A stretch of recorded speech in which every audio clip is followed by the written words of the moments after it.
webinar of Fearless Culture. I'm going to be your host today. Before we get started, I'm going to switch to the presentation. I have some slides to share with you today.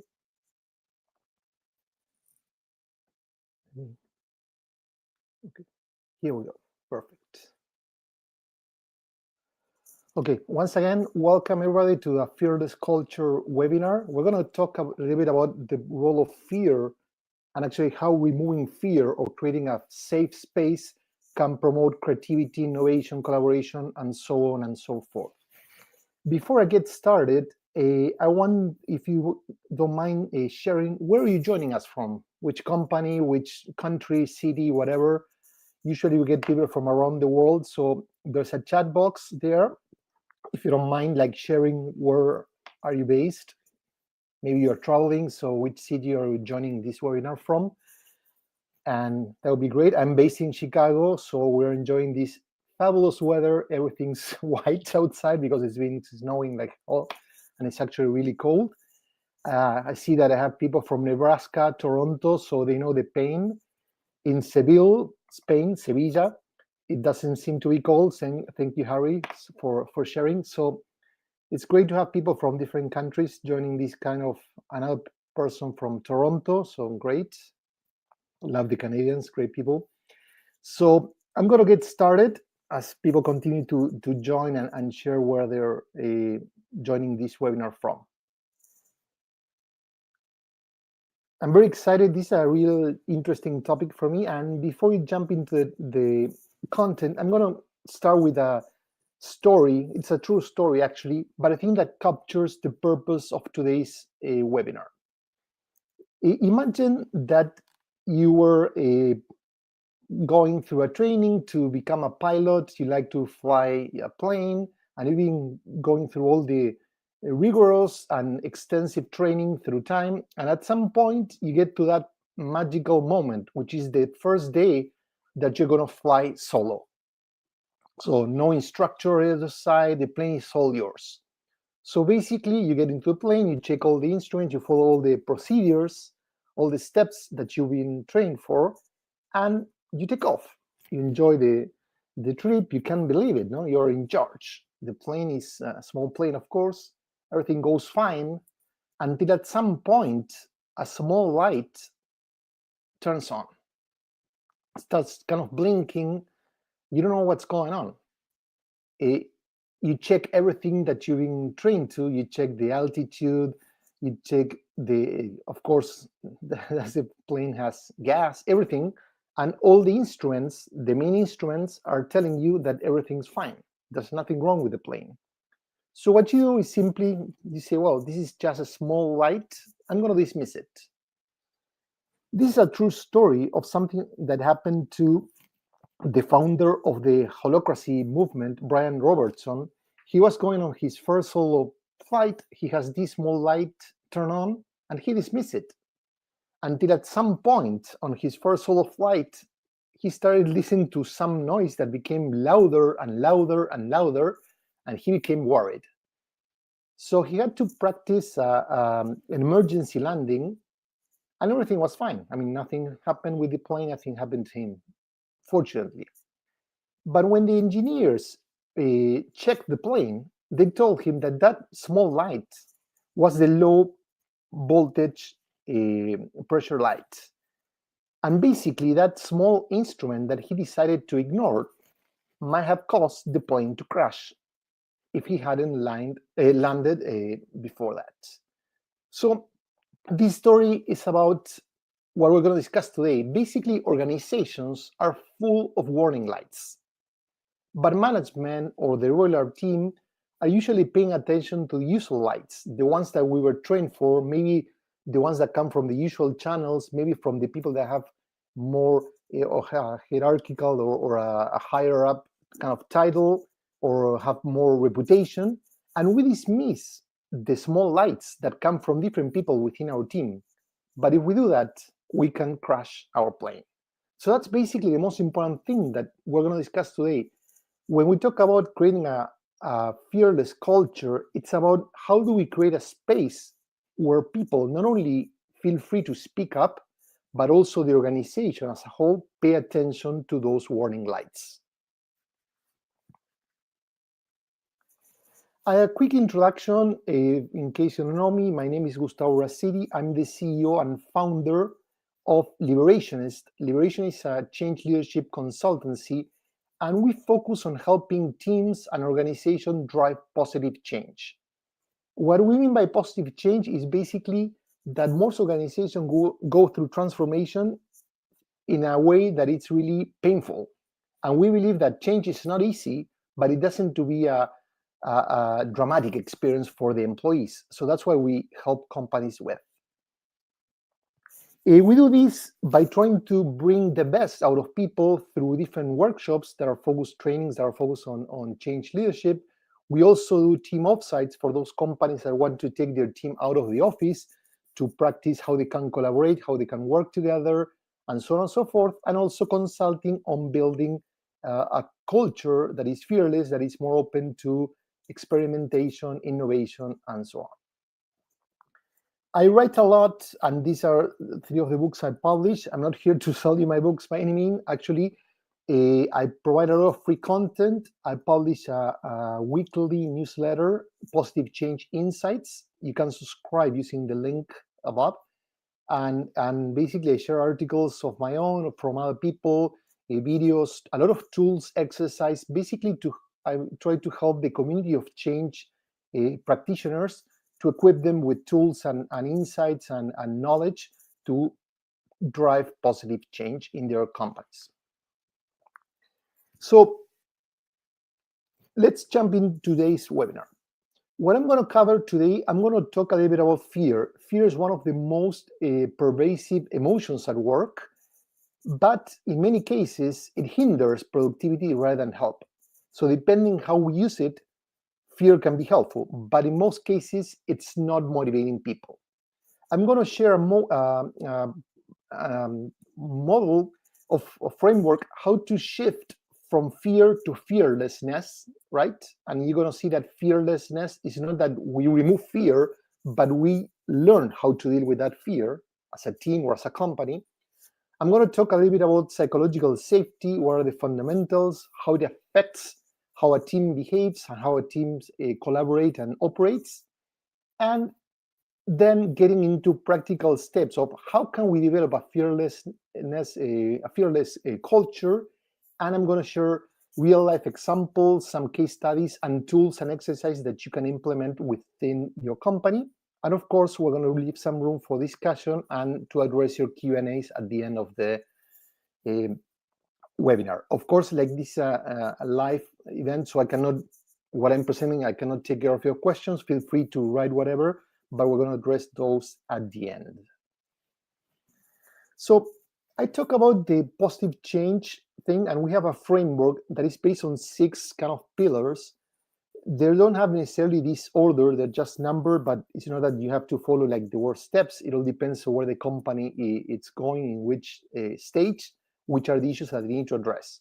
The first pillar, it's about building self-awareness. So this is critical because if people don't know themselves and don't know how they react and relate with other people, they cannot work well together.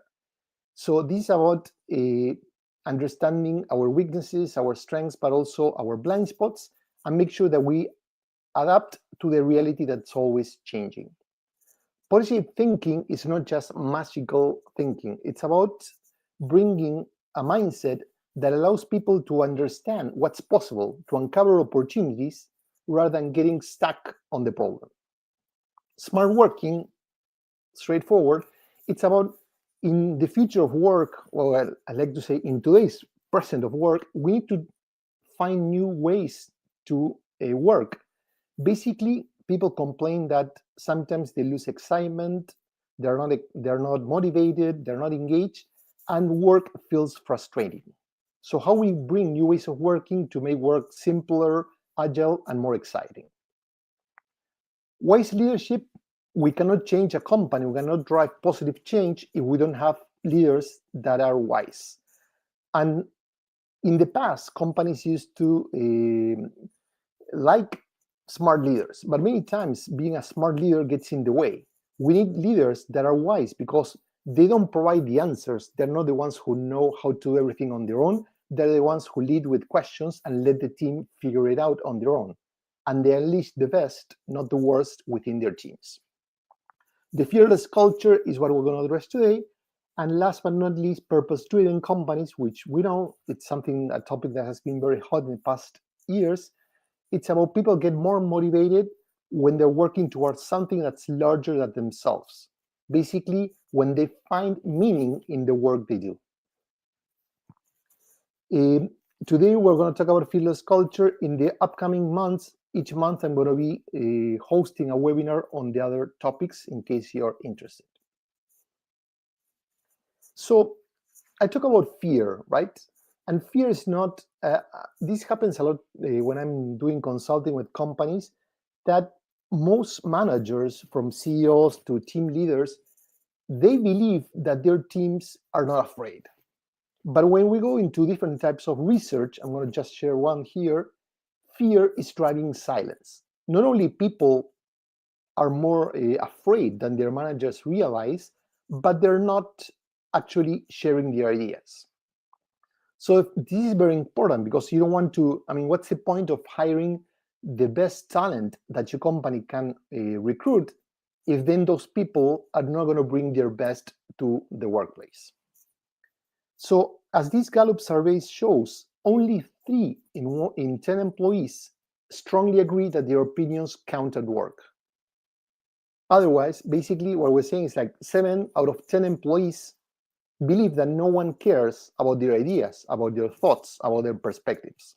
That's why they stay silent.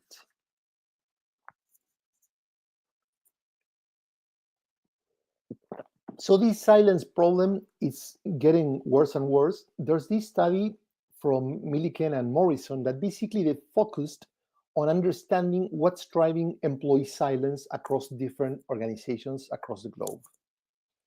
And what they saw is that basically, and this is really terrifying, at least for me, 85 of people at some point of their careers, at least once, they felt unable to raise a concern with their bosses.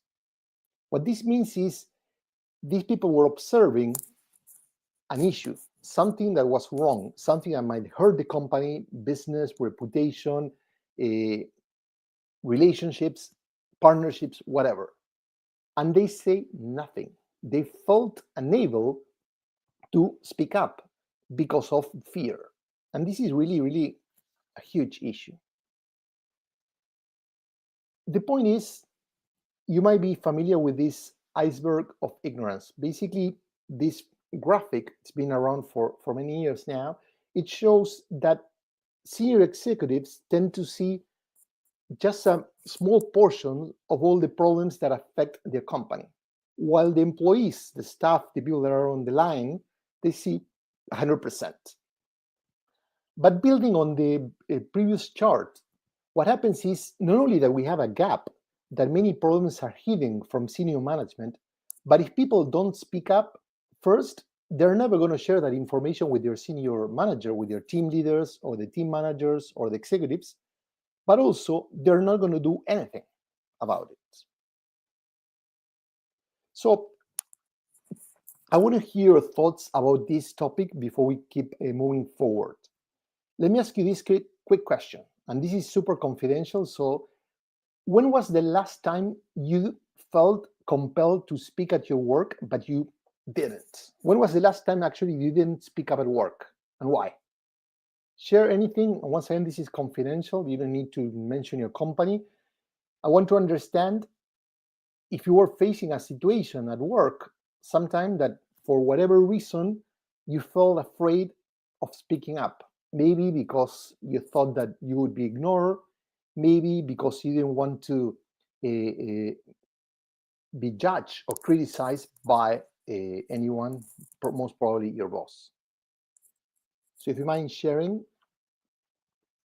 the last time you didn't speak up at work. So we have some answers here that someone saying that didn't speak up because the timing felt bad. Other, because the person I want to speak was not present, I prefer to wait. So that's also the timing.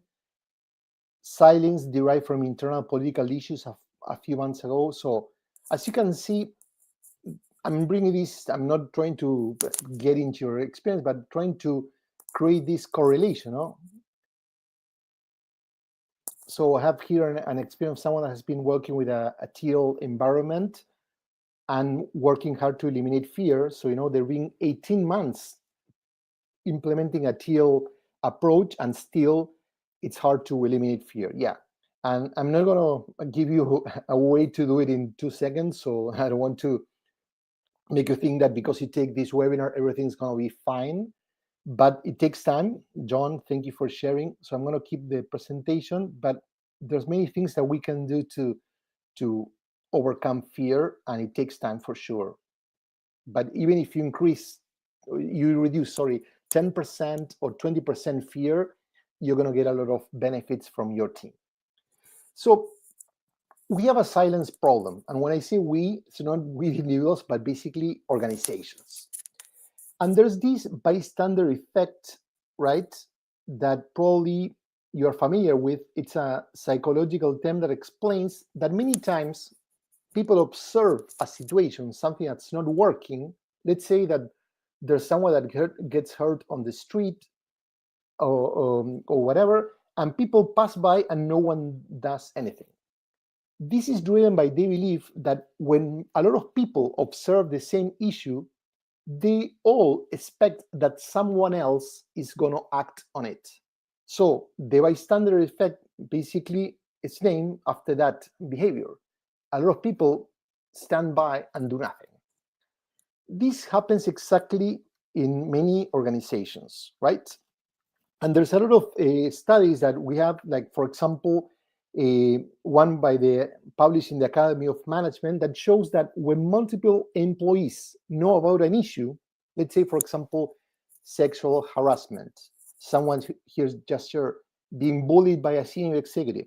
When a lot of people are going through that same negative experience, what happens is that instead of acting, they keep silence. Part because of the fear, of course, but also because people are assuming that someone else is going to bring that issue up. So as I mentioned, the behavior of people is driven by fear, but also sometimes by inaction, because they believe someone else is going to do something. That's why it's so critical to help people to speak up.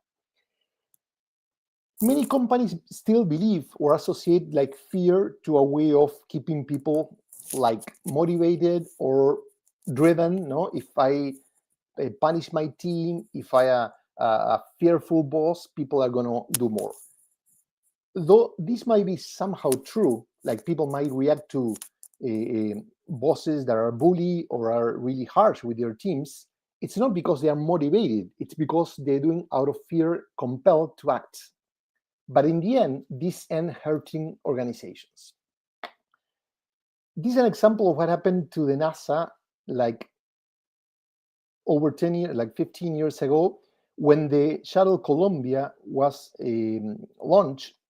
There was a small hiccup during the launch, and it actually hurt or harmed one of the wings slightly. So it was the left wing. It wasn't much of a damage, but most people, as I mentioned early on, dismiss that small signal. They say, well, it's a huge, strong vessel. Nothing's going to happen to the ship. But there was this engineer called Rodney Rocha that the guy was worried because he felt somehow that this small, tiny scrap on the left wing could actually harm the entrance when the Columbia shuttle was planning to get back to Earth. So he started to push the team to get higher resolution pictures to analyze and start monitoring and modeling if this small thing could harm the shuttle on its way back. It was a battle, and at some point he got into one of these meetings with the higher ups and he decided to stay silent. Basically, the senior management believed that a small chunk of styrofoam could not damn the shuttle. This coming out of ignorance, but also pride. So, of course, when the shuttle came back, not only it was an issue, but actually the shuttle exploded, killing all the 7 astronauts on board. This is a typical example of an accident that everyone knows what's going to happen, or many people know, but they did nothing to prevent it. So when Rocha was interviewed by the investigators to understand what happened, at some point he said, yeah, I knew, I was worried this could happen, but then at some point I stopped. I didn't want to talk because, you know what, I'm too low down in the hierarchy. So he was intimidated. He was in front of his boss and his boss's boss, and he decided not to speak up because he was afraid. So this is a typical accident that could have been prevented if people would have allowed people. He wasn't even a junior, he was a mid-level engineer, but in a very hierarchical and fear-driven structure, he didn't feel that he had the right to challenge his bosses, causing, of course, an accident, a huge one. So how do we move from fear to there? Basically, try to understand what drives fear, what are the key elements of this fear, and then how we move towards a company or a culture that is more open to challenge the status quo and can face and embrace their fears.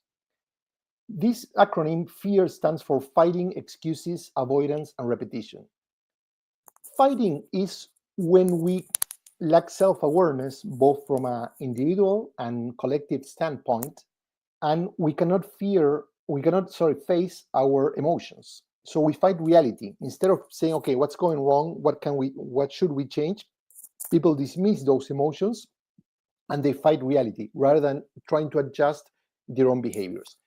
Excuses is trying to blame someone else rather than take ownership, of course, and that drives to avoidance. We don't solve the problem, like in the case of the NASA. Instead of trying to address, okay, it's a tiny thing, but it still can hurt the shuttle on its way back, people decided to avoid the issue and didn't allow the conversation to happen. And repetition is when we keep moving and acting the same way over and over rather than try to change our behaviors. You're facing a tense situation, there's a small light that turns on, but because you were taught to look into the bigger lights, the bigger instruments, you dismiss that small signal. So I'm going to move into there, which is the opposite of that. Discovery is about how can we develop and build self-awareness and team awareness. How can we provide more autonomy, more space? We're talking about team organizations where people can become and can have ownership of their own actions and have more freedom to act. How can we reframe something that's negative instead of people, like, for example, many managers don't allow people to criticize them or challenge their ideas or challenge the company's direction? Well, how can we reframe that into, okay, what is that challenge trying to tell us about the company and how can we improve building on that? And last but not least, experimentation, which is adopting a mindset open to trying and testing new ways of working and operating. So what is a fearless culture? I've been talking about, okay, let's build a fearless culture. A fearless culture is not about the absence of fear. Fear is an emotion. We're always going to have it. The point is about confronting it, acknowledging it, and acting on it. So, for example, the Navy SEALs, when we see movies or documentaries about the Navy SEALs, we tend to think that those guys are never afraid. And that's not true. They are afraid. But for them, fear is a signal, it's a motivator. There's a lot of articles and books reading about this, like how Navy SEALs use fear to being more focused, to being more attentive, and to drive into action.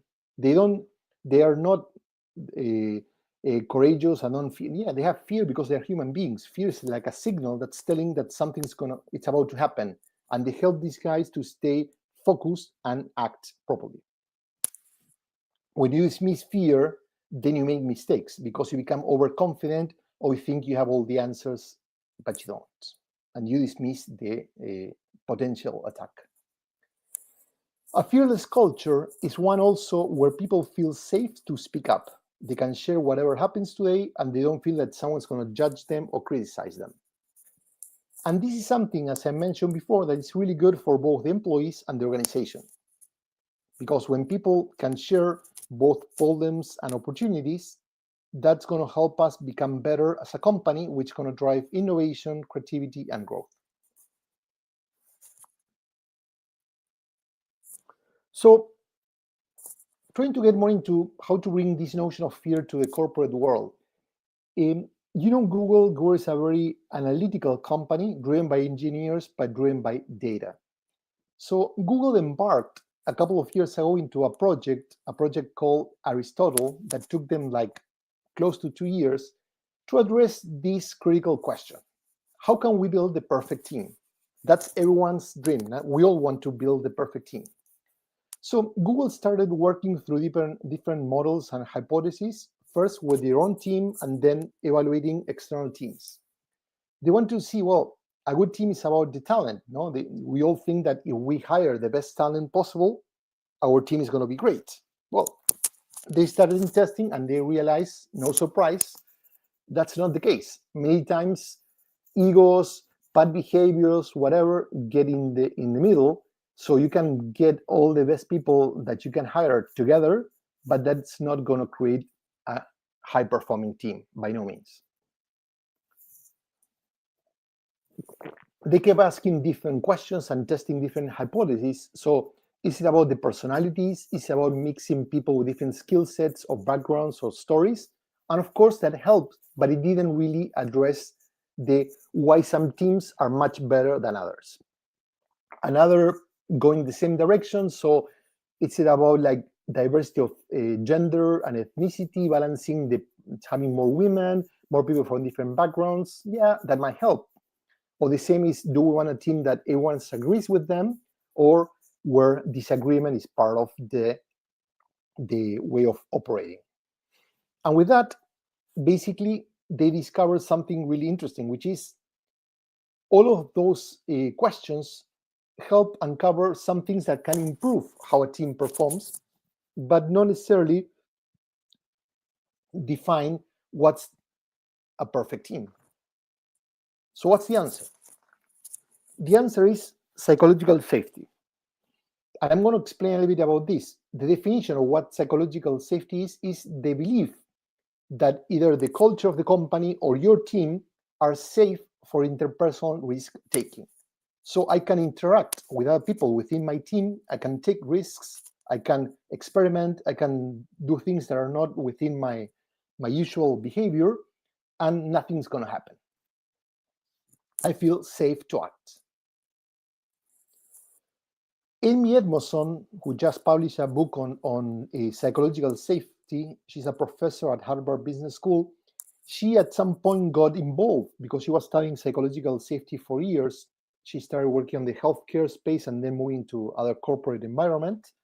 And she also joined Google's task force to understand what drives the perfect team. And one thing that she says is that we are almost hardwired to be worried about the impression we make on others. What we mean by this is basically, even though we're all grown-ups, we are seasoned professionals, we are very confident or mature, whatever, at the end of the day, we worry about what people think about us because we're human beings, we're social animals.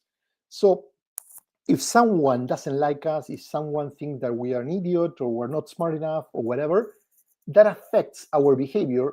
And in most of the cases, it affects negatively. We tend to shut down. Okay? So one thing that's important, the notion of psychological safety, because there's a lot of confusion out there about what psychological safety means. It's being safe is not about protecting people, right? It's not about treating them like a helicopter parent, not at all. Feeling safe is that people believe that they can speak up, they can share their opinions, they're not going to be bullied by their boss, they can express points of view that are different to those that come from the establishment, they can challenge the status quo, they can challenge their boss. Now, the boss says something and they can say, hey, I don't agree, and nothing's going to happen because this is not about starting a fight, It's about having a grown-up conversation that's going to take the business to a better place. Speaking up means, okay, I can ask for feedback. I don't need to know anything. I can acknowledge, I don't have an answer. How many times in a company you face that people feel a push to have an answer, even if they don't know, because they feel they're going to look better in front of their boss if they just say something, no? Because that's how the corporate world operates. People are taught to, you need to have all the answers versus being humble enough to understand that, you know what, I don't know this, I'm going to find the answer, or can you help me find it? So the best way to understand psychological safety is also to think what psychological safety is not, to clarify this concept, because there's a lot of people that are getting confused out there.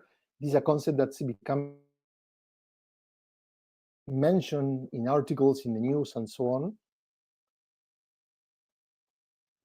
So first of all, there was someone mentioned, like John, that okay, they've been working with a hard to eliminate fear. So psychological safety is not a magical pill that's going to remove all the cultural problems from your company. It's going to take them all away.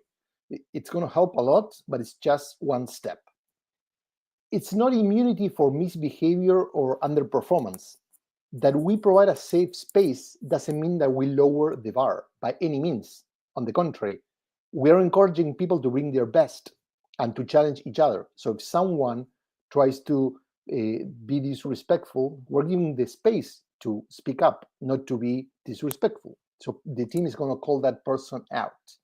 It's not lack of accountability. On the contrary, when you remove fear or you put fear aside, people can start sharing their ideas and they feel that they have the autonomy to participate. So we're removing the excuse that, oh, I'm not allowed to speak up and my boss doesn't listen to my ideas. We know our team knows how to fix this problem, and so on and so forth. It's not about being too nice. Being nice is good, but being too nice and then people start to relax, that's not the purpose. Psychological safety is to make sure that people don't feel attacked or bullied or criticized or feel that they're going to lose their job because they say something that their boss or someone in the team doesn't like. But also, it's not another fancy word for trust by any means. And I'm going to get into that. So the difference between trust and psychological safety is that trust, it's something that happens between two individuals. I trust you, you trust me. It happens between, so I can trust Jagunnath and Jagunnath, which is one of the participants, can trust me. That's between two people, okay? When it comes to psychological safety, it's like a network. Your team, everyone expects me to speak up. The same way everyone else is expected to speak up as well. So it's the way the team works. So it's something that's enabled by the whole team. So it's providing this safety network between one individual and the team, whoever that individual happens to be. And this is very important because it's not something that one boss can create. Let's say that I'm the leader of a team and I want to promote this psychological safety sense so my team feels safe to speak up. It's not going to work because I just say so. Everyone in the team needs to abide by those same rules. So if some people are not playing, are being harsh or making faces or some kind of behavior that doesn't help people to share their ideas, it's not going to work. So it's a collective commitment and a collective behavior different to trust, which is something that happens between two people. Okay? So another way to understand psychological safety, if we don't provide psychological safety, of course we have different degrees, but the other extreme, it's psychological danger. And psychological danger is a vicious cycle. No? We're afraid of admitting mistakes because if I made a mistake, I'm going to be punished. So I hide it. Or I start blaming someone else. It wasn't me, it was Susan, Then we become less and less likely to share different points of view because of the same reason. And then we become into this like bystander effect, that everyone knows what's wrong, but no one mentions it, no one speaks about it, and no one does anything about it.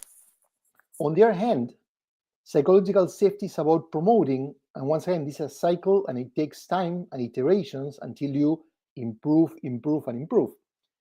And it's about this cycle of starting by people feel comfortable about admitting their own mistakes. Yeah, I screw up, I forgot, I'm running late with this project, we're running over budget, I didn't see that coming, my information was wrong. So when you know that something's wrong, you can fix it. When you hide the mistakes, like it happened to the NASA, then you crash a shuttle. It's about learning from that failure. So some people say, let's celebrate mistakes. Yes, sure. It's not about saying, oh, I made a mistake, great.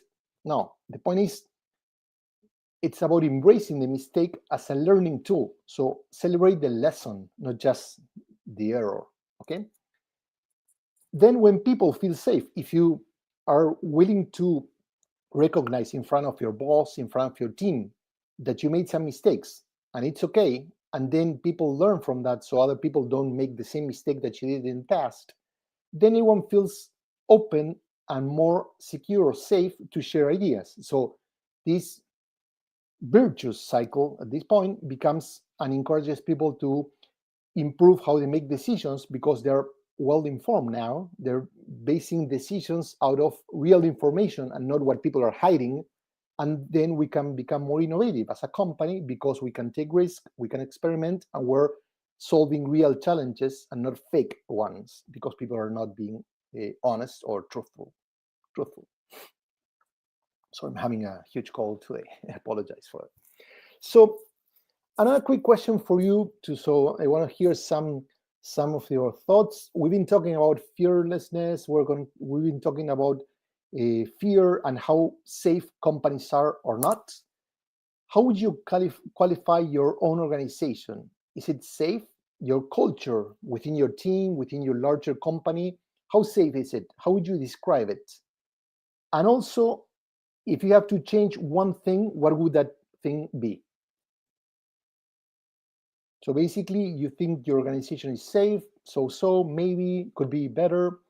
Have one response here that says that his organization is getting safer every day. So yeah, that's great. I mean, I think it's important is we shouldn't think in terms of safe or unsafe, but we need to see how we can improve it.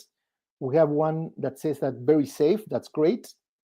Safe at certain levels, but not safe upward. That Diana, thank you. That's something it's really common. So people feel safe within their closer network, the smaller team, but the more they expand, then it doesn't happen. And I think that's an issue because we have another really inspirational here message that it's safe, but it's important that everybody feels safe and the CEO repeats the message. So one day we might get there. So I think it's once again consistency, and also it's a true prong effect. You need the CEO, the senior leadership, to promote this behavior, but also you need the team members to embrace it and spread the word. So great to hear that. Most of the times I hear very negative stuff. No? We see here, for example, from Sharon, that there's no consistency across the company. Okay, perfect. So one thing that's important, I mean, we talk about culture, no? And there's a lot of definitions about what culture is. And many times people confuse culture with something that is a definition, no? This is the culture that our company promotes, and they write that on a PowerPoint or on a wall or somewhere, and they believe their manifesto, their purpose, their mission, whatever they want to call it, and they believe that's a culture. But culture is actually based on behaviors, not on words. But most importantly, the culture of a company is defined by the behaviors that management rewards and punish. Okay? So for example, if I saying that I want my team to collaborate, but then I reward individual behaviors and bonuses are based on individual behaviors, what's going to happen is people are going to focus on how they react to that carrot, the bonus, and their behaviors are going to be driven by individual needs. and interests rather than collective ones. So the rewards should be aligned with what we want to promote. The same way is like we talk about transparency and being a positive culture and being a good collaborators, but then someone that is a backstabber, or maybe it's a little bit of a unhealthy kind of toxic boss or bully, gets promoted, the message that that behavior, the promotion, is sending to a team is, oh yeah, we talk about healthy behaviors, collaboration, but then we allow toxicity to happen. So that's very important when it comes to promoting safety or psychological safety at work and removing the fear, because most of the time, everyone, when it comes to the speech, the words are moving towards the right direction. But then, either on purpose or by ignorance or whatever, by mistake, managers make certain decisions that really send the wrong message, actually the opposite message to their teams. Another important thing, and I mentioned this before, some people think when we talk about creating safety at work that that's going to affect performance. But it's actually the opposite. Safe is about don't feeling threatened, not about being comfortable. You can still, and there's a lot of companies like Google, Netflix that have this, they have a high trust company or culture, but still they have a very demanding and high bar organization. It also shows a lot of research that there are many benefits of feeling safe. When people do so, engagement goes up, so does productivity, and people are more likely to stay. All things that most of the HR people are always looking for. Well, sometimes it's not about putting a ping pong table or food or whatever. If you don't provide this safety stuff, I mean, the rest of the perks or elements that come around a culture are not going to be helpful or move the needle. I mentioned Google, and Google, for example, this is a quote by Paul Santagata, the head of industry at Google. He says that in Google's fast-paced, highly demanding environment, our success hinges on the ability to take risks and be vulnerable in front of peers. So Google is not only preaching to the core, but actually is acting on that. And basically, once they realize the importance of creating a safe environment, they understand that the ability for people to take risk and to feel vulnerable in front of others is critical. And in that sense, one of the things is like, we need to make sure that we hear to all the voices. There's a lot of research, there's some from Adam Grant, that says that a lot of people, especially minorities, let's say women at work, or people from African American, Latino communities, or sometimes people that are the minority group. Let's say that you're working in a tech company and you're not an engineer, so you're part of those minorities. Those minorities feel that they're not empowered to speak up. Why? We call them the quiet people. Because, for example, men tend to talk much more than women, and they take over the conversation in meetings, so women feel intimidated. But also people from minorities feel that they're going to be criticized and judged more than the majority. So how can you embrace and how can you engage the voice of those quiet people? So one thing that you can do, and this is very simple, but it's just something that you can start putting in practice, is the no interruption rule. So this is a lot of companies, for example, Altation, which is a software development company, practices this. It's basically when you have a meeting and you want to discuss ideas or feedback, give every person their turn, right, to talk. So when someone is speaking, the rest just listens and pays attention without, of course, interruption. That's the name of the rule. It's about paying attention. The most important thing is people that usually are the louder, people that have the higher rank within that meeting should be the ones to speak last, because not only the roles intimidate, but also the opinion from a CEO or from the team leader bias how the people are going to react. So let your team share their own thoughts first, and you be the last to speak up. And if people said something that you were thinking, just stay silent. That's good. So in order to move, I mentioned, like, how can you move from fear to fearlessness, no? A fearless culture. So there are 5 key points, and I'm going to share some examples. Trust people, create a safe space. You have to address the emotional culture, not just the cognitive culture. You have to address mistakes, but also be explicit about how the company deals with mistake. And last but not least, be courageous. So in order to trust people, once again, it's about what are the behaviors that you're encouraging to send the message that, hey guys, I trust you, right? And the most important thing is many people treat their teams with rules that actually send the wrong message. When we control at which time people are getting into the office, we control the vacations, and many other stuff, we're sending the message that we don't trust people. So let me share an example. One of the reasons, and this started like in the mid 70s, that the collapse of the American automotive industry towards the Japanese one was driven about this basic behavior. The American automotive industry didn't trust their employees. So there's an example, there's a lot of articles about this on what happened with General Motors. And General Motors at some point in the mid 70s started to automatize all their plants. And what happened is the machinery and all the robots that they incorporated were so good and so fast that people, because there were still people doing some stuff with their hands in the assembly line, they couldn't catch up. So the line was moving so fast that people couldn't do their work properly. So this created 2 problems. First, people started to get frustrated because there was a disconnection between their job and how the assembly line and the robots were working. But most importantly, it was creating a lot of cars full of flaws, right?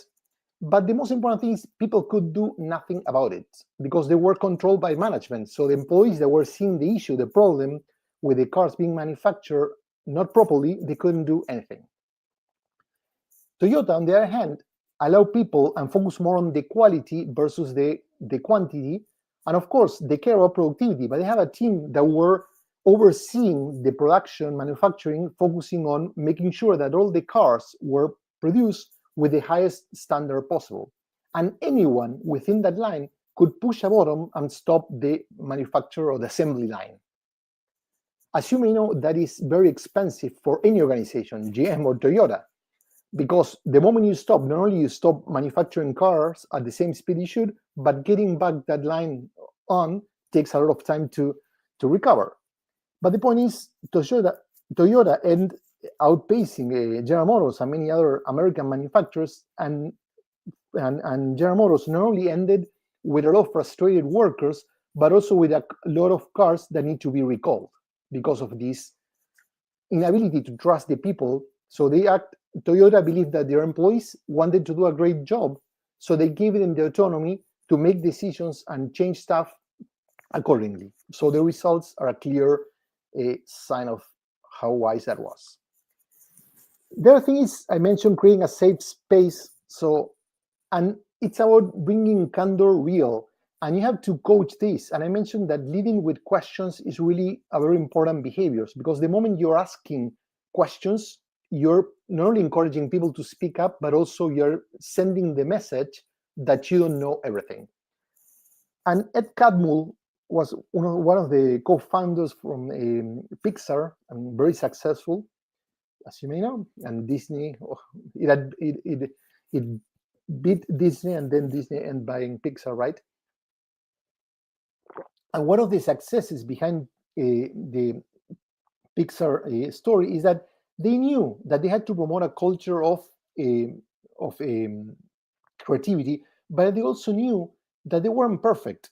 So they created a team that people could see the different edits from the director, and the team could provide feedback. And the idea of that feedback was to be positive, to be focused on the work, not on the person. And then the director could opt to take that feedback or not, right? That was the safe, people could say whatever they think, no one took it personally, but the director then choose to listen and act upon that feedback or not. Of course, that doesn't mean that the director could do, if he created a movie that didn't succeed basically because he didn't pay attention to the feedback, he could be fired. So that's an important thing about how can we create that space where people can put their work in progress in front of the rest of the team. People can provide feedback, can talk about it, what's working, what's not working, and no one gets hurt in the process, because what matters is the end product. Another way to address this is like addressing the emotional culture, right? As I mentioned, every company has a cognitive culture and an emotional culture. We need to create a space for people to share their emotions, how they feel, because emotions are part of being a human person. Many times companies expect us to hide our emotions or check them out when we get into the office, but that's not real. And if people are not aware of their emotions, those emotions and feelings are going to get in the way of doing the work. So one way of doing this is what we call the emotional or mindset check-in, which is a simple exercise that inviting people before any frequent meeting. You have a status meeting every week, every Wednesday, every Tuesday, whatever. And it's about asking everyone what's got your attention, allowing people to share what they worry about, what are the issues they have, and basically understand that if someone has an issue at home, maybe they're going to be a little bit disengaged from the meeting, and that's okay. It's not something personal, but they have something that is distracting them. If someone is worried about a project being delayed, well, we know. So when people can share what's keeping them worried or upset or nervous or distracted, we bring focus to the meeting, but then we can have better relationships and interaction because we don't take things personal. We know where people are coming from. Another thing is about making mistakes explicit. I always ask companies, do you have a mistakes policy? So it's not about writing a handbook about it, but it's be clear with your team how the company approaches mistakes. Do you embrace them? How do you see them? How are you going to react to people making mistakes? But most importantly, how are you going to use them to learn? So this is an example, this picture from a social media company in England that basically they created what they call the church of failure. So basically, it's a space that's the CEO on a pulpit speaking in front of the team saying, you know what, we had this business opportunity, I screw up, this is what happened, sorry, we lost this incremental revenue, but I learned this and this is how I'm going to change. So everyone in the organization can stand up and get into the pulpit and share their mistakes. So this is a culture that promotes people to get in front of your peers, be honest, share what happened, but most importantly, to promote not just celebrating the mistake, but celebrating the lesson behind it.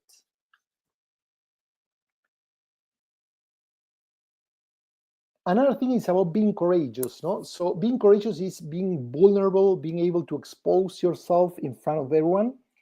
And many companies have these great meetings, large meetings in front of everyone to basically share good news. And most of the time, these town hall meetings become like a PR stunt because the CEO or the COO, the senior leadership of the company, stand in front of the larger crowd and all they share good news, everything's positive, everything's fine.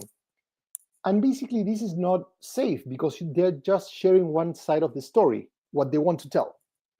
So many companies, there's a cable company, UK company, that basically what they started doing is inviting people to ask questions prior to the meeting. They have a box, like a typical suggestion box in the past, and people can post whatever questions they have.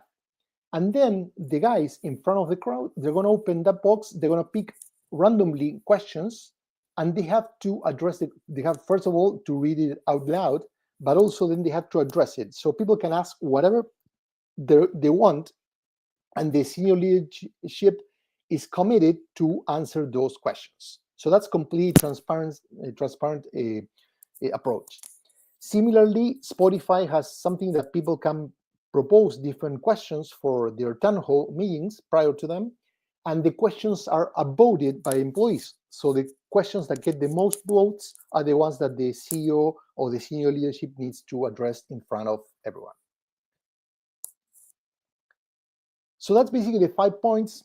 I mean, building on that is how can we encourage autonomy? Like I was sharing the example of Toyota that trusts their employees to, well, if something's wrong with the assembly line, push the button. So there are companies like General Electric is removing performance reviews because it doesn't make sense to have once a year a conversation about something that happened maybe 10 months ago. It's let's embrace ongoing feedback, open conversation. If we have an issue, address it today. Let's openly talk about it and fix it. Boom.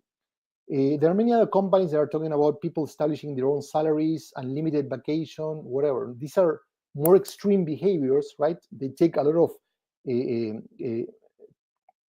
psychological safety first before getting there, but a lot of practice. But in the end, what we're talking about is like the more you trust people, the more you're allowing people to be more committed, more engaged, and also to trust the company as well. So recapping a little bit, we're almost there in terms of the hour that we have for this webinar.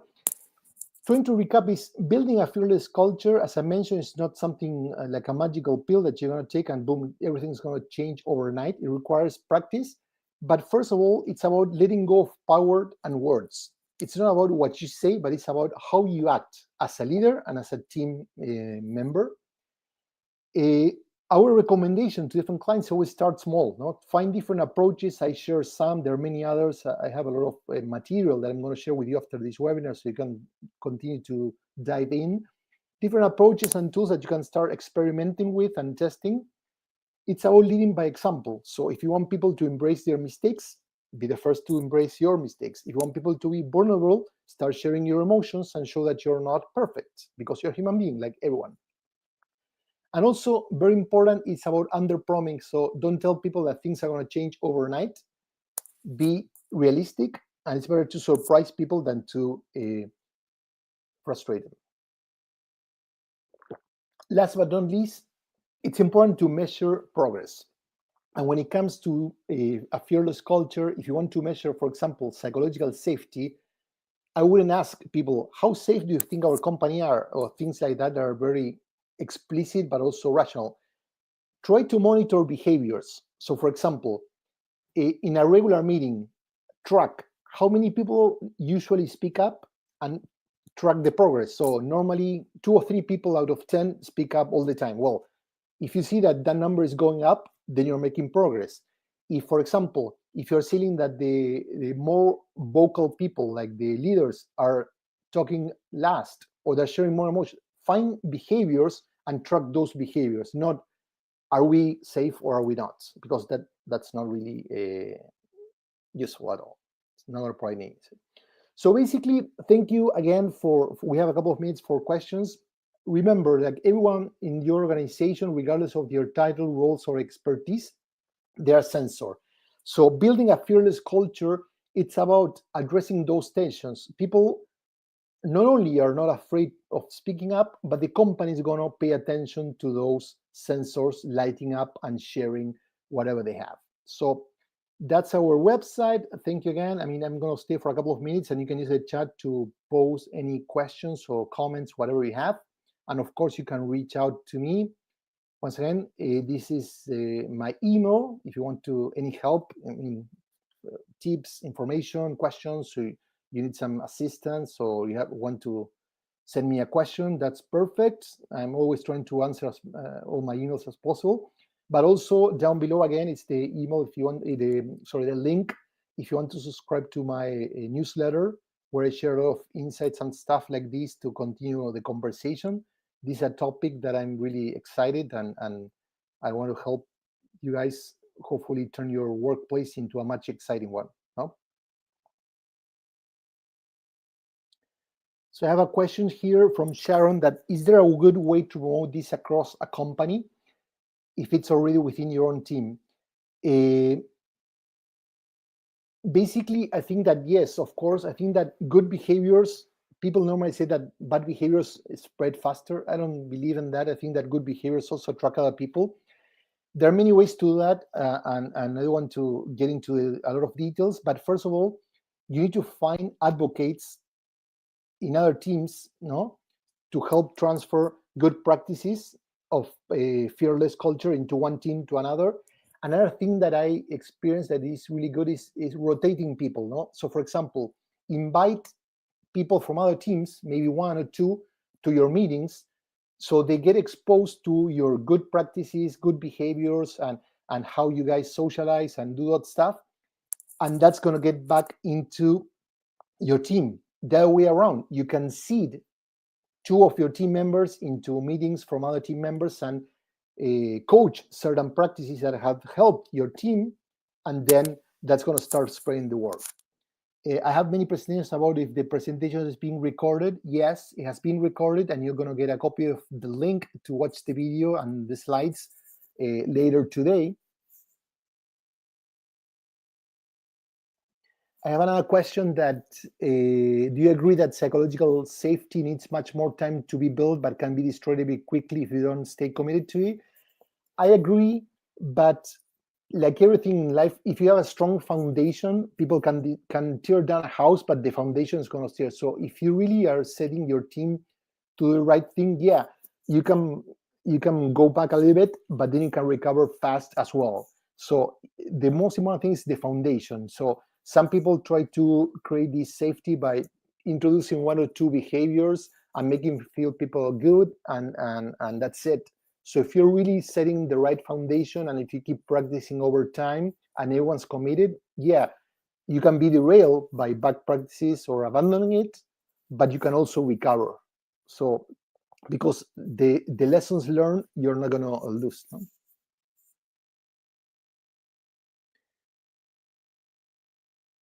There's someone here, Diana, saying that I thought that these issues were primarily an American issues. Americans suffer a lot from this, I can tell you, and I wouldn't say that are the worst, but basically are an example of companies that they preach one thing to the press, but then their cultures are really, most of them, very, very toxic. So there's a lot of work to be done there. But in my experience, there's a lot of issues in Latin America and Europe as well, working with companies in different continents. So every organization, any organization is like a family. They all have their own things, to. So I think that I always try to focus on what can be improved. So, okay, I think that I addressed most of the questions, guys. And once again, feel free to reach out with any questions, comment, whatever. I appreciate your time. This has been an amazing session. Thank you for participating, and hope to see you in my next webinar. Thank you so much. Have a great day, and bye-bye.